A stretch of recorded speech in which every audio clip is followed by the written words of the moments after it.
꽃다발도 주시고요. 예.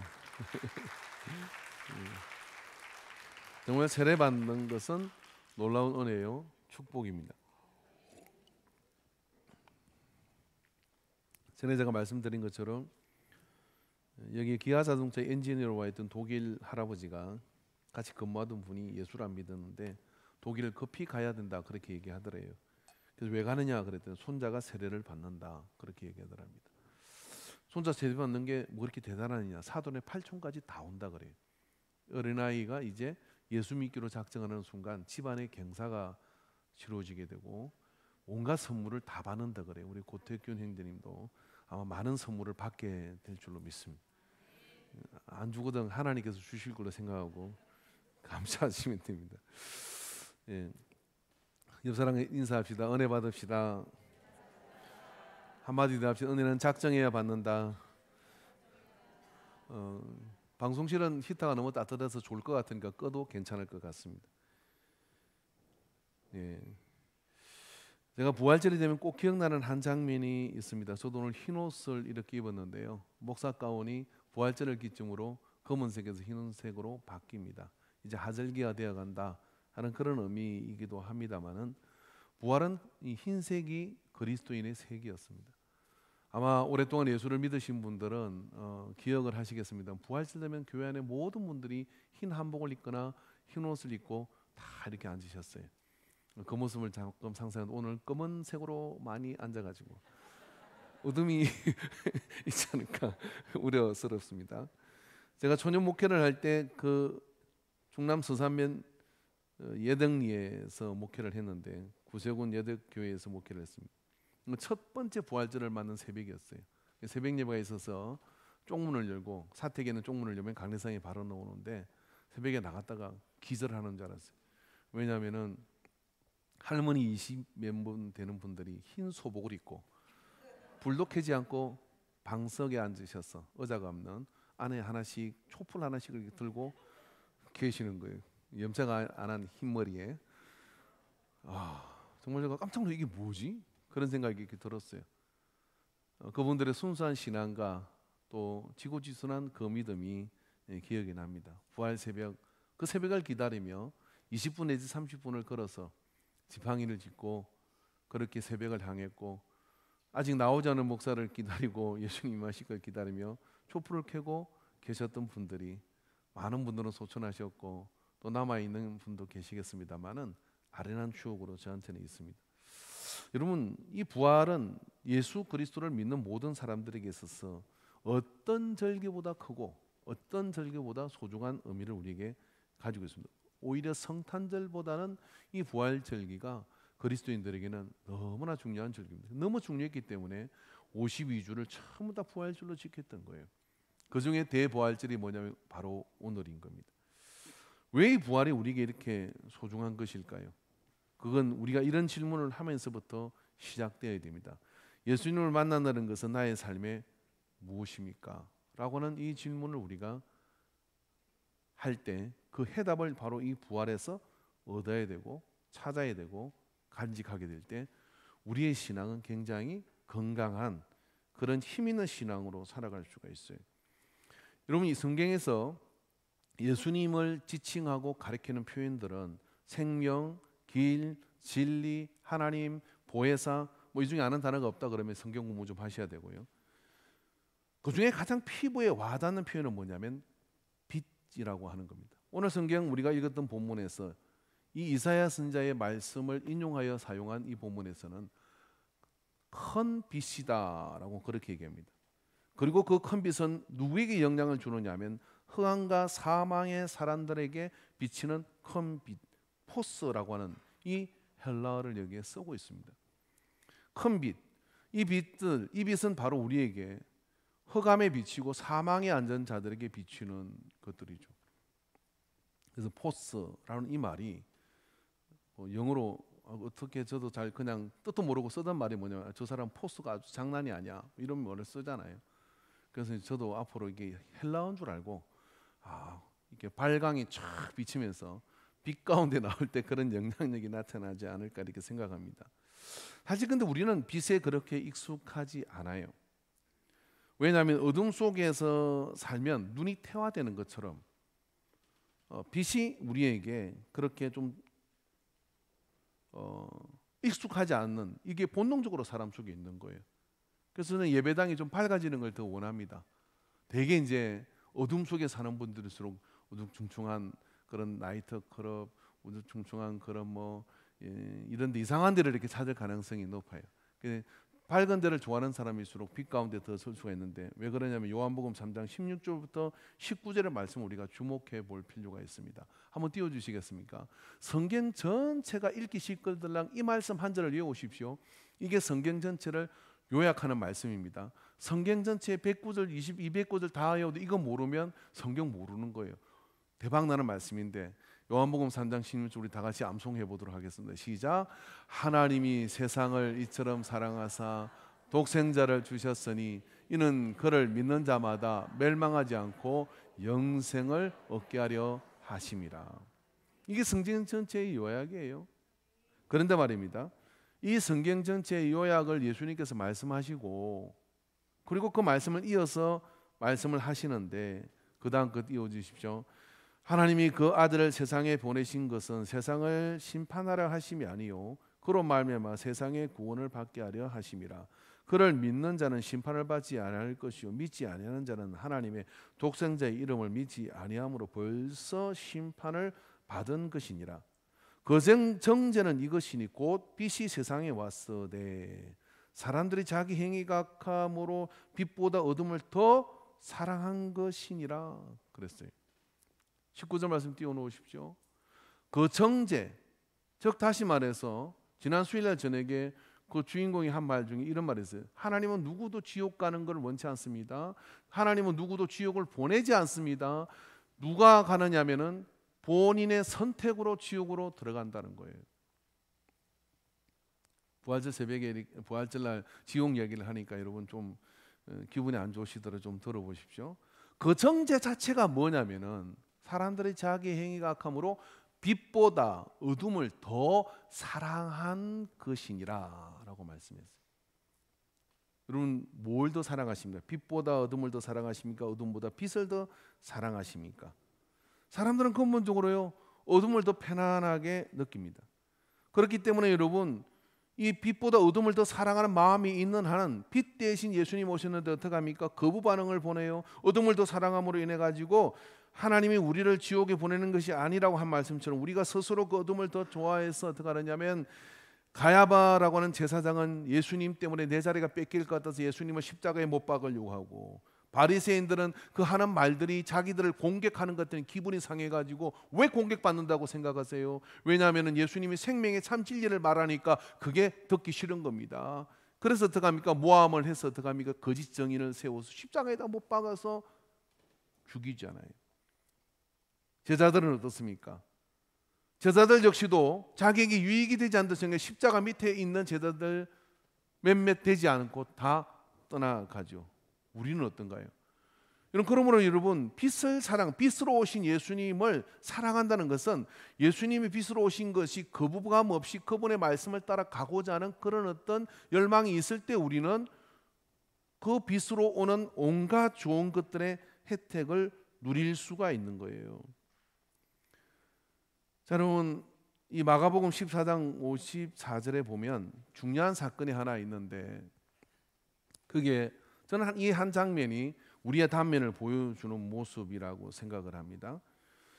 마가복음 14장 54절에 베드로가 예수를 멀찍이 따라 제사장의 집들 안까지 들어가서 아래 사람들과 함께 앉아 불을 쬐더라 그랬어요.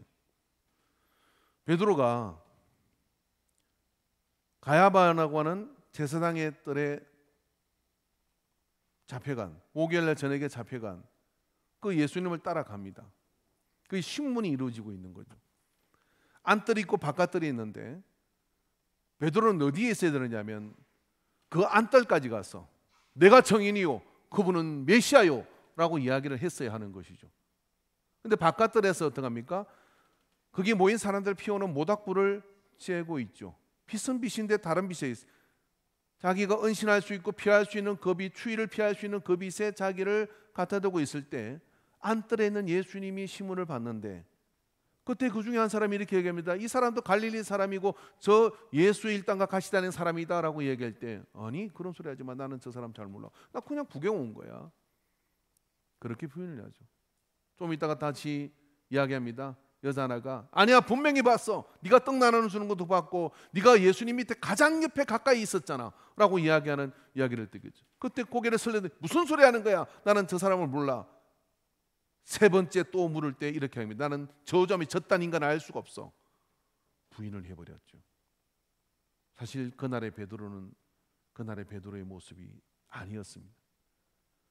베드로는 이런 사람이었습니다. 예수님 옆에서 그 숨결을 느낄 수 있고 그 심장 소리를 느낄 수 있는 옆에서 이렇게 얘기하죠. 주여, 다른 사람이 다 떠나도 저는 주를 따르겠습니다. 주는 그리스도의 살아계신 하나님의 아드니이다.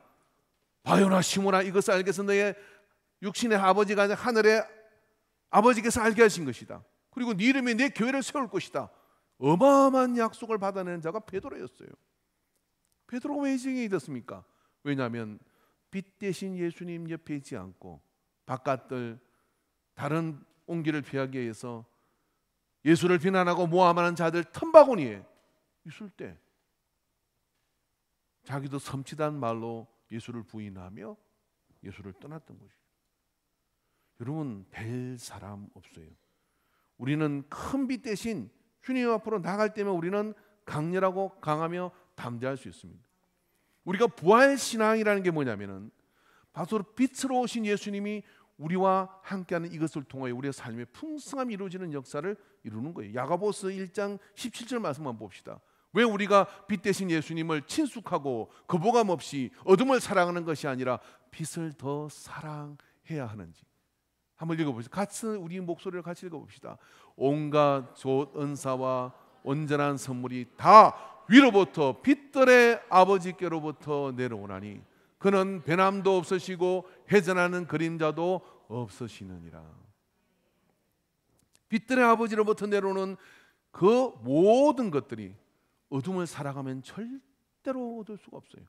어둠을 살아가면 예수를 죽일 수밖에 없어요. 빌라도가 그런 것처럼, 가야바가 그런 것처럼, 바리새인이 그런 것처럼 우리는 적절히 예수를 부인하지만 그들은 한마디 한마디들이 결국은 예수를 십자가에 못 박고, 왜? 빛이니까요. 여러분, 빛이니까 그렇게 하는 겁니다. 빛에 살지 않는 사람은 강한 빛이 비치면 거부감부터 나타납니다. 자는 사람 깨워보십시오. 깨워보면 눈부셔가지고 막 이렇게 헤매잖아요. 자다가 일어나가지고 바로 눈 떠가지고 탁 움직이는 사람은 없어요. 왜? 어둠이 친숙하거든요. 인류는 잠들었고 흑암 아래에 있고 사망 아래에 있다고 하는 겁니다.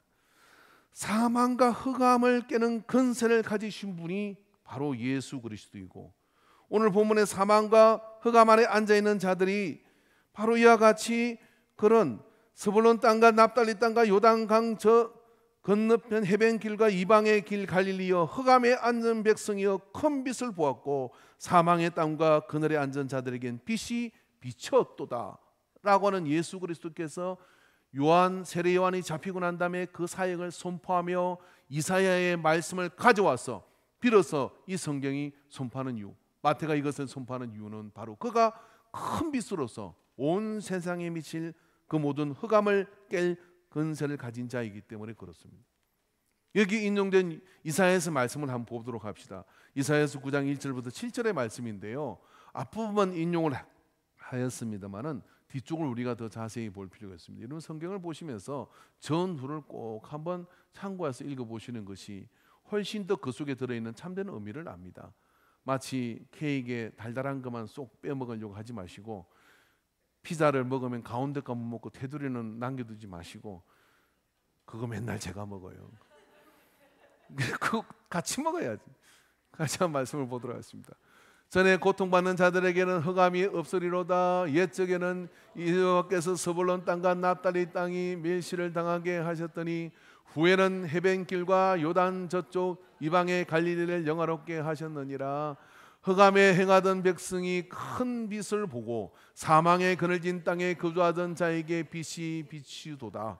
주께서 이 나라를 창성하게 하시며 그 즐거움을 더하게 하셨으므로 추수하는 즐거움과 탈취물을 나눌 때의 즐거움 같이 그들이 주 앞에서 즐거워하오니 이는 그들이 무겁게 맨 멍에와 그들의 어깨의 채찍과 그 압제자의 막대기를 주께서 꺾으시되 미디안의 날과 같이 하셨음이니이다. 어지러이 싸우는 군인들의 심과 피 묻은 그것이 불의 숲같이 살라지리니 이는 한 아이가 우리에게 낳고 한 아들을 우리에게 주신 바 되었는데 그의 어깨는 정사를 메었고 그의 이름은 규묘자라 모사라 전능하신 하나님이라 영존하시는 아버지라 평강의 왕이라 할 것입니다. 잠깐 6절 다시 띄워주십시오. 예수님이 빛으로 우리에게 오셨는데 이사야 선지자는 뭐라고 이야기하느냐면 이 모든 허강과 사망을 완전히 깨실 분으로 예수님 오셨다고 선포해 주고 있는 겁니다. 마태는 그런 분으로서 예수 그리스도를 예수 그리스도의 복음의 시작이 되는 이 갈릴리 그 해변에서의 선포가 미래적으로 어떤 의미를 가지고 있는지를 가르쳐 주는데 그것은 뭐냐면 흑암과 사망을 깨는 것이 예수 그리스도의 사명이고 길이고 그 부활절에 있는 놀라운 사건인 겁니다. 모두가 멍에를 지고 갑니다. 모두가 흑암 속에 눌림을 가지고 있습니다. 누가 그걸 해결할 수 있습니까? 오늘 멍에를 꺾어버릴 거라고 말씀하시죠. 주는 이렇게 말씀하십니다. 수고하고 무거운 짐진 자다 다 내게로 와 내가 너를 쉬게 할 것이다. 나는 마음이 온유하고 겸손한 자니 나의 멍에를 메고 내게 배우라. 전에 맸던 멍에를 꺾어버리고 주님이 주시는 멍에를 메고 배우라고 말씀을 한 거죠. 왜요? 그분은 큰 빛이기 때문에 흑암에 앉아있는 우리를 사망의 그늘에 앉아있는 우리를 용납하지 않은 거예요. 바로 그 한 아기가 누구냐면 예수 그리스도이십니다. 그분이 뭐하러 오시냐면 십자가 지시려고 그리고 사망의 근세를 깨고 부활하실 것이라고 말씀하고 있습니다. 이 약속은 7절의 말씀을 보면 제가 읽겠습니다. 7절 그 정사와 평강의 더함이 무궁하며 또 다윗의 왕자와 그의 나라에 군림하여 그 나라를 굳게 세우고 지금 이후로 영원히 정의와 공의로 그것을 보존하실 것이라 만군의 여호와의 열심히 이를 이루시리라. 하나님이 열심히 하시면 어떤 일이 벌어지겠어요? 완전히 끝장을 내는 것이죠. 그런 능력이 누구에게 있다고 이야기하느냐면 예수 그리스도에게 있다는 겁니다. 그럼 우리는 그 빛 대신 그분 앞에 자꾸만 들어가야 돼요. 그래서 그분 앞에 자꾸만 들어갈 때 놀라운 은혜가 우리 속에 임하는 거죠. 저는 식물을 잘 키우지 않습니다. 식물을 잘 모르겠어요. 그런데 저는 모든 식물 햇빛을 다 좋아하는 줄 알았어요. 그래서 또 모르고 햇빛 났길래 뭐를 꺼내놨더니 우리 집사람이 와가지고 난리가 났어요. 타 죽는다고. 무슨 식물이 햇빛에 타 죽냐. 저는 성도들은 전부 다 주발하게 되어서 빛을 좋아하는 줄 알았어요. 막 은혜 받으면 좋아하고 막 기도 많이 하면 좋아하고 찬양하면 좋아하고 다 있더라고. 타 죽는 자가 있어. 이거 숨 막혀. 타 죽는 자가 있어. 참 놀라운 이치예요. 근데 그럼 어떻게 해야 되느냐 그랬더니 조금씩 내놔야 된대. 이게 하루 요거만 햇빛에 꺼냈다가 놔뒀다가 좀 더 꺼냈다 놔두고 그러면 햇빛에 적응을 한대. 공부 많이 해야 됩니다. 근데 예수님이 타고 오시니까 놀란 거예요. 인류가 놀라서 어떻게 하냐면 죽이자. 저 이상한 광인이다. 미친 사람이다. 뭐 성전을 3일 만에 짓는다고 말도 되도 않은 소리를 하잖아. 두렵고 큰다니까 어떻게 하느냐면 죽이기로 결정을 한 거예요. 이게 인류였어요. 그러나 그것이 악한 마귀의 의도는 산산이 실패됩니다. 왜냐하면 하나님은 열심히 이것을 이루시기로 작정하시기 때문에. 할렐루야. 그래서 그렇게 하신 예수님은 바로 충분히 어둠을 해결하실 분으로 우리에게 오신 겁니다. 왜냐하면 실제로 와서 요한은 지금 내 뒤에 오는 불로 세례를 줄 것이라고 말씀하고 해결하 천국에 가까우느라라고 그렇게 얘기합니다. 그런데 예수님이 오셔가지고 우리에게 임하심으로 인해서 주님은 마태복음 12장 28절에 이렇게 말씀하십니다. 그러나 내가 하나님의 성령을 힘입어 귀신을 쫓아내는 것이면 하나님의 나라가 이미 너에게 임하였느니라. 세례요한은 세례를 베풀며 내 뒤에 오시는 분이 능력이라고 말씀을 하시는데 예수님 오시고 뭐라 하냐면 내가 그 능력이고 내가 그 어둠과 흑암과 사망을 깰 자신이라고 이사야 그의 말씀을 통해서 다시 말씀하시면서 이렇게 말씀하셨죠. 너희 앞에 귀신을 쫓아내면 것이면 하나님의 나라가 이미 너희에게 임하였느니라. 어둠이 이제 그 힘을 잃어버렸다 라고 말씀을 해주고 있는 것이죠. 그리고 예수님께서는 십자가를 지시고 그와 같은 은혜 가운데서 당신의 삶을 드리는데 그는 이 모든 어둠을 괴멸시켜 버리고 있습니다. 여러분, 예수님께서는요, 우리가 그 어둠 자체와 근원적인 그 사망의 그 모든 것들을 이기시죠. 거기 못 가두네 예수 내 구주. 오늘 우리가 그 찬양을 들었지 않습니까? 무덤과 사망 그곳에 예수님을 가둘 수 없다. 왜 그러죠? 왜냐하면 예수님은 생명 그 자체이기 때문이에요. 생명이 사망과 어울릴 수 없습니다. 빛이 어둠 속에 들어가면 어둠이 빛을 집어삼킵니까? 절대 그렇게 못합니다. 근원적인 그 빛은 어둠 속으로 들어가면 그 어둠이 힘을 잃어버리고 권세를 잃어버리게 되어 있는 거예요. 그래서 예수님께서 십자가를 지시고 어떻게 하냐면 가장 이 땅에는 모든 어둠의 근원지이고 이 땅에는 모든 어둠의 총체적 근원지를 뭐라고 하냐, 엄부라고 하는 곳입니다. 이 엄부는 지옥과는 다른 곳이에요. 죽은 사람이 들어가는 모든 근원적인 흑암의 근원지가 엄부예요. 소울이라고도 하고요. 그것으로 당신이 자신을 죽이시고 들어가시는 거예요. 자신이 죽이시고 그곳에 들어감으로 인해서 그곳에서 무엇을 하신 것입니까? 베드로전서 3장 18절부터 22절의 말씀을 보도록 하겠습니다. 베드로전서 3장 18절부터 22절 제가 말씀을 읽어드릴게요. 그리스도께서 단번에 죄를 위하여 죽으사 의인으로서 불의한 자를 대신하셨으니 십자가의 죽으심을 말씀하는 겁니다. 이는 우리를 하나님 앞으로 인도하려 하심이라.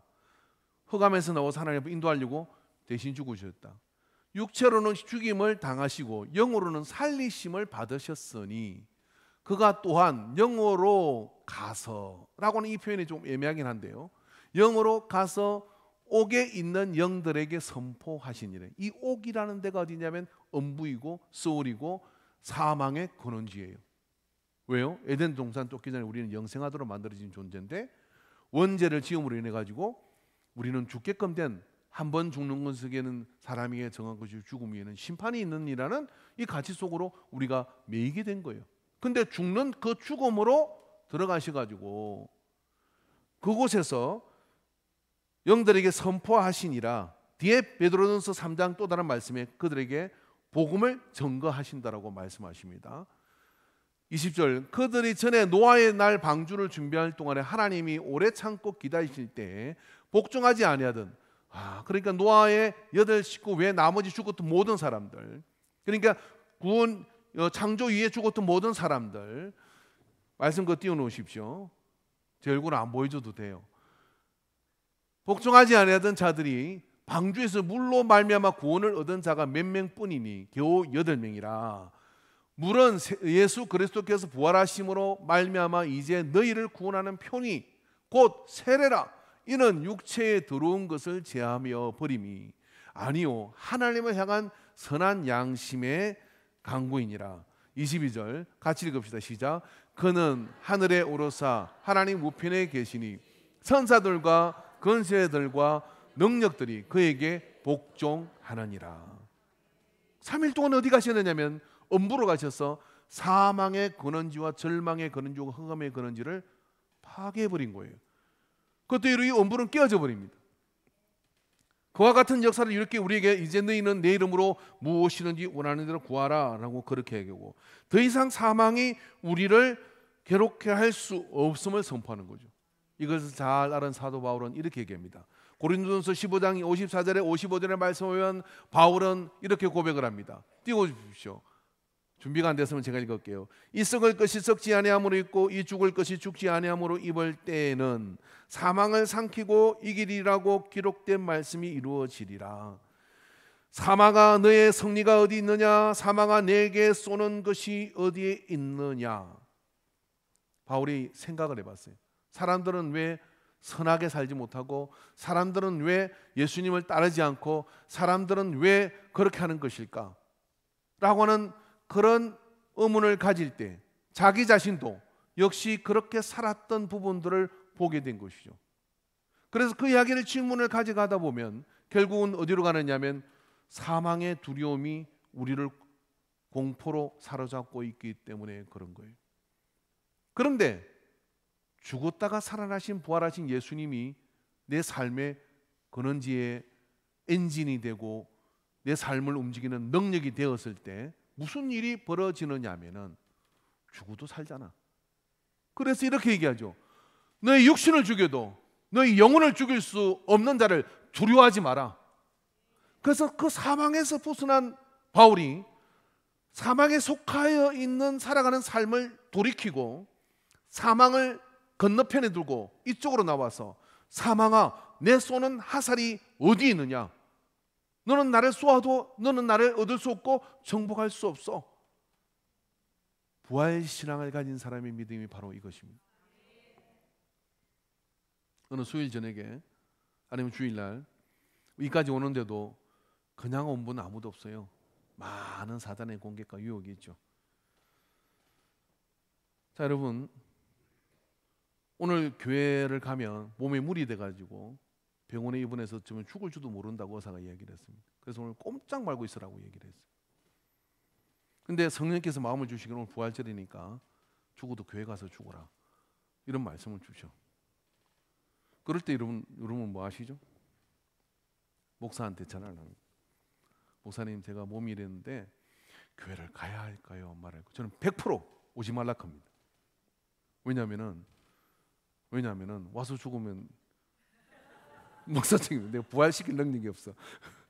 전화하면 100% 전화. 아이고 집사님, 아이고 권사님 집에서 몸조리 하시고요. 믿음도 중요하지만 집에서 이렇게 영상으로 누워서 이렇게 들으셔도 괜찮습니다. 이렇게 얘기를 할 거예요. 근데 하나님은 또 가라고 이야기를 합니다. 그럼 가야 돼요, 말아야 돼요? 목사도 안 와도 된다 크고 하나님은 계속 가라 크고 그런 경우는 안 당해고 복이 이 사람한테 이렇게 당신은 참 복이 있는 사람입니다. 요참에 자는 사람도 한번 깨워보고 당신도 참 복이 있는 사람입니다. 근데 이런 인생에 그런 순간이 와요. 지난 수요일날 저녁에 패션 오브 크라이스트라는 영화를 보면 저는 그 주인공의 감정이 어떤 설교보다 강렬했어요. 저건 10억 주면 넘어오겠구나. 저거는 50억 주면 넘어오겠구나. 사단은 그런다는 거죠. 근데 이 주인공이 왜 그런 감정을 하는 것이죠? 마지막 신을 십자가의 신을 찍어야 되는데 의사가 권고한 것이죠. 당신 이거 찍으면 죽을 수 있습니다. 왜냐하면 지금 당신의 폐와 몸의 상태가 이걸 찍을 수 있는 몸이 아니에요. 뭐라고 이야기합니까? 십자가 그것을 찍고 죽으면 진짜 예수님께서 운명하시는 진짜 운명을 해버렸어. 그러면 그 영화 보고 얼마나 많은 사람들이 구원을 받겠냐? 아니 난 천국 갈 거다. 순교가 따로 있냐? 뭐 그런 신중으로 개의치 마라. 죽어도 하나님의 뜻이다라고 가죠. 갈 수 있습니까? 여러분 그 주인공이 뭘 선택한 줄 아세요? 멜 깁슨이라는 감독이 이렇게 얘기했어요. 너 이 역할을 맡으면 앞으로 헐리우드에서 완전히 매장될 수 있어. 왜냐하면 예수라는 역할이 너무 강렬하기 때문에 다른 역할이 안 돌아요. 그렇게 되면 우리 그분 책 좀 팔아줘야 돼요. 뭐 먹고 사는지 모르겠어. 그 뒤로 영화가 진짜 그분 영화를 내가 못 본 것 같아. 대개 안 들어오는 거죠. 그럼 뭐라고 얘기해요? 각자의 몫을 감당합시다. 멜 깁슨한테 얘기하죠. 각자의 몫을 감당하죠. 그리고 그까지 찍는 것도 좋은데 죽을 줄도 모른대. 그러면 집에 가야 되는 거잖아요. 근데 그걸 어떻게 할 수 있습니까? 사망의 위협이 더 이상 위협이 안 된다고 하는 사망의 위협을 넘어서는 그 신앙이 뭐냐면 부활신앙인 거예요. 흑암에 앉은 자들과 사망의 그늘에 앉은 자들 늘 사망의 지배를 받으니까 이렇게 끌려다니고 저렇게 끌려다니는 건데 그 사망의 권세를 깨신 그 사망의 권세를 이기신 주님의 부활의 능력을 믿는다면은 바로 그와 같은 능력을 가지고 모인 사람들이 누구라고 예수님 말씀하시느냐면은 교회라고 하는 겁니다. 마태복음 16장 18절부터 20절 말씀 한번 봅시다. 우리 한번 같이 크게 읽어봅시다. 이것도 할렐루야. 또 내가 내게 이르노니 너는 베드로라. 내가 이 반석 위에 내 교회를 세우리니 엄부의 건세가 이기지 못하리라. 아멘. 띄워놓으십시오. 엄부의 건세가 이기지 못하는 곳, 그게 교회입니다. 건물입니까? 아니에요. 건물이 아니에요. 주를 그리스도로 고백하는 사람들의 모임, 에클레시아라고 하는 게 교회인데, 우리 한 사람 한 사람이 누구냐면 바로 교회를 이루는 공동체라는 거예요. 그 교회가 이루는 그 그리스도인들이 모여 예배를 하고 그 그리스도인들이 모여 하나님께 영광을 돌릴 때 무슨 일이 일어나느냐면 사망과 음부의 건세가 깨진다는 거예요. 그게 영향을 줄 수 없다는 거예요. 그러므로 예배 안에 있는 것이고, 그 예배 안에 있다고 하는 것은 이 땅의 가장 근원적인 사망에 쏘는 화살로부터 이기기를 작정한, 이길 수밖에 없는 하나님의 보호와 온전하신 인도하심이 그 속에 있게 되는 상 가운데로 들어가는 겁니다. 그러므로 이 사망을 우리가 이기는 그런 능력을 가질 수밖에 없는 것은 교회 생활을 통하여 예수님께서 사망 자체를 지워버리고 없애버렸습니다. 그러나 우리는 어떻습니까? 계속해서 그런 영향 속에서 주눅들어 살아가고 있습니다. 예수를 믿고 오늘 세례를 받았다는 것은 이제 이 사망을 이기고 사는 그런 능력을 소유한 자입니다. 할렐루야. 우리 고택균 형제님이 주변을 돌아보면서 저 사람은 사망의 건설력인데 사망의 그늘이 자욱한 사람도 발견할 수 있을 거예요. 시기적으로 그런 게 너무 심각하게 생각하지는 마세요. 집에서 부부싸움하고 온 거니까. 근데 근원적으로 우리는 그 사망의 것을 이기기 때문에 항상 기뻐라, 쉬지 말고 기도하라, 범사에 감사라, 이게 되는 거예요. 그 다음 절 말씀 한번 읽어봅시다. 시작. 내가 천국의 열쇠를 내게 주리니 내가 땅에서 무엇이든지 매면 하늘에서도 매일 것이요 내가 땅에서 무엇이든지 풀면 하늘에서도 풀리리라 하시고. 왜? 사망을 결방하고 사망을 깨버렸기 때문에 하늘의 연과 하늘의 열쇠를 가지고 나가는 은혜가 그 속에 열리게 되는 거예요. 오늘 여러분, 마태는 이와 같은 예수님이 세례 요한이 잡히고 그는 데가볼리와 갈릴리로 가게 되는 것을 선포합니다. 바로 그곳에서 복음을 선포하는 것을 가르쳐주고 있어요. 지도 하나를 보여드릴게요. 지도 하나 띄워주시겠습니까?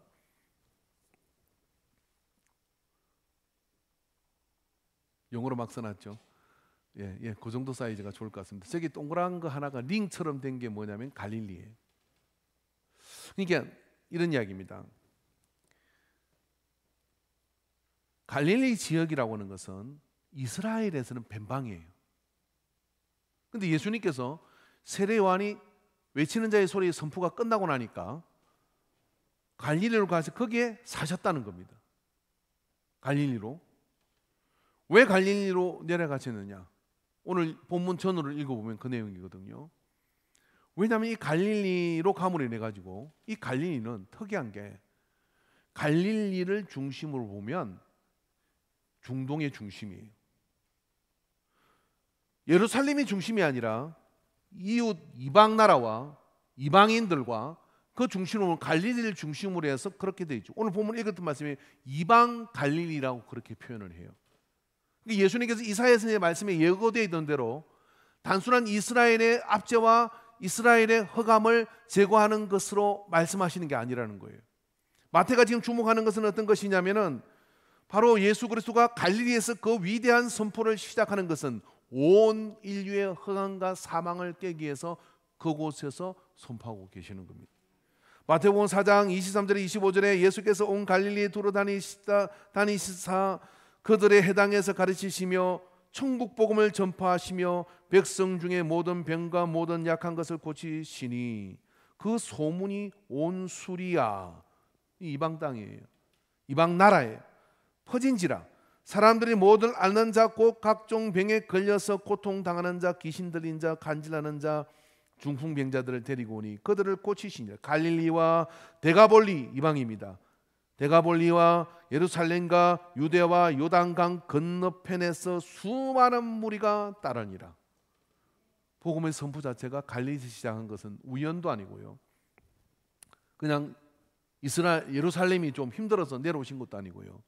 극이 여만했던 거예요. 왜냐하면 그의 십자가에서 죽으심과 부활은 오늘 온 인류를 향하여 우리에게 주시는 허감을 깨고 사망의 그늘을 앉은 자들에게 소망을 주는 것이기 때문에 그렇습니다. 오늘 우리가 그 믿음을 가지고 바라보게 될 때 빛으로 오신 그분을 사랑하게 됩니다. 여러분, 빛을 사랑하기 시작할 때부터 어떻게 되느냐면 이 빛 입자가 우리에게 오는 거예요. 여러분, 빛도 입자거든요. 여러분, 보름달이 될 때 왜 밤이 환합니까? 보름달이 자체 발광을 해서 그런 게 아니라 태양을 보름달이 반쪽도 아니고 초생달도 아니고 온전히 다 비춰가지고요 지구의 밤을 비추는 거예요. 우리는 자체 발광이 안 되는 사람들이에요. 우리는 자체 구원을 스스로를 구원할 수 없어요. 우리는 빛들의 아버지로부터 오는 좋은 것들을 받아야 되고 큰 빛으로 오신 예수님을 가까이 하고 많이 노출시키고 많이 이렇게 마치 음지에 살던 식물이 점점 햇빛에 노출되다가 나중에 햇빛을 받아가 더 잘 크는 것처럼 말입니다. 그렇게 자기를 빛대신 곳으로 노출시켜서 빛이 체질이 돼야 돼요. 이게 예배가 2시간 돼도 나는 3시간 했으면 좋겠다. 완전 중독된 사람들이에요. 근데 예배가 30분이 지나면 40분째 짜증이 나고 50분째 될 때는 배고픈데 다음에 오나 봐라. 빛이 체질이 안 돼. 빛이. 이게 빛이 체질이 돼야 돼. 체질이. 기도하도 체질로 찬양하면 막 할렐루야 이렇게 되고 체질이 되고 그렇게 될 때 어떻게 되느냐면 그 빛으로 오신 분이 우리에게 영향을 발휘하는 거거든요. 근데 그 모든 사망과 그늘은 모두에게 속해 있는 거다 이런 이야기입니다. 그래서 그런 빛 가운데로 우리가 자꾸만 나가게 될 때 우리는 흑암에서 벗어나게 되고 빛이 체질이 되는 거죠. 제가 중요한 거 한 가지를 알았어요. 이게 뭐냐면요, 어둠하고 자꾸 친하게 지내고 이렇게 자꾸만 그 은혜 받는데 노출이 안 되고 막 가끔 노출을 시켰다가 이렇게 하고 어둠에 가서 더 비대고 이러잖아요. 천국 가기 힘들어. 천국 가도 그 사람한테 천국이 지옥이야. 왜 그러냐면요, 천국은 햇빛보다 7배나 빛이 박대. 햇빛도 감당이 안 되는데 이 땅에서 교회 생활도 감당이 안 돼. 이 땅은 햇빛 수준이요. 아우 햇빛 나서 너무 좋아. 막 이렇게 그런 게 아니고 햇빛을 여자들은 다 싫어하잖아. 주근깨 생기는 거 막 김 생기는. 선크림 진하게 바르세요. 근데 그 빛 이야기 하는 거 아니야. 그죠? 근데 그 말씀과 은혜의 빛을 이렇게 비추는데, 그죠? 천국을 가면 그게 7배래. 제일 질린 거가 아니에요. 낙원 가면 계속 찬양한다고. 와, 찬양팀 어떻게? 계속 찬양을 하는데 언제까지? 예수님 다시 오실 때까지. 그게 천국인가요? 와, 이게 내가 다음에 그건 풀어드릴게요. 어릴 때 저도 그런 고민이 있었어요. 예수 믿는 집에 태어났는데 아버지가 흥분하셔서 하늘나라가 얼마나 좋은 건지 막 말씀하시더라고요. 제가 간단하게 질문했어요. 그 당시 이제 저 초등학교 다닐 때 TV가 처음 나왔어요. TV가 이렇게 TV 나와가지고 흑백 TV 14인, 12인치 흑백 TV, 그게 영화관 같은 흑백 TV 12인치 갖다 놓으면요 동네 사람이 다 모여가 그걸 다 봤어요. 여로 뭐 이런 거 봤잖아요. 아, 안 보셨구나. 그 좁은 화면을 어떻게 봤을까? 요즘은 우리 뭐 이 태블릿도 아니고 그거를 온 동네 사람이 그냥 동해모가 백두산 할 때 집에 안 가고 그걸 봤어요. 근데 이제 그 흑백 TV가 시작부터 이제 만화부터 시작하잖아요. 디즈니랜드 뭐 이런 거 얼마나 재밌어요. 놀다가도 그 시간 되면 목명고 기다리는데 고민이 딱 생기더라고요. 어떤 고민이 천국 가면 TV가 있나? 우리 학생들 천국 가면 스마트폰이 있을까? 우리 학생들 스마트폰 뺏어나니까 지금 막 망감이 겹쳐할 수 있잖아요. 안 뺏기고 몰래 보는 사람도 있을런가 모르겠는데 지금 없는 것 같아요. 그 생각이 들어요. 아버지, 제가 진주하게 물었죠. 아버지, 천국 가면 TV가 있습니까? 이렇게 물으니까 아버지가 고민을 좀 하더니 없다는 거예요. 성경 안 해봐도 TV는 없대. 그 순간에는 천국에 대한 환상이 싹 지워졌어. 나중에 갈 때 가더라도 천국은 지금 가면 재미 엄청 없다. 그리고 천국을 희망하지 않았어요. 그러니까 이게 그 빛이 7배래. 그러니까 천국이 되겠냐고요.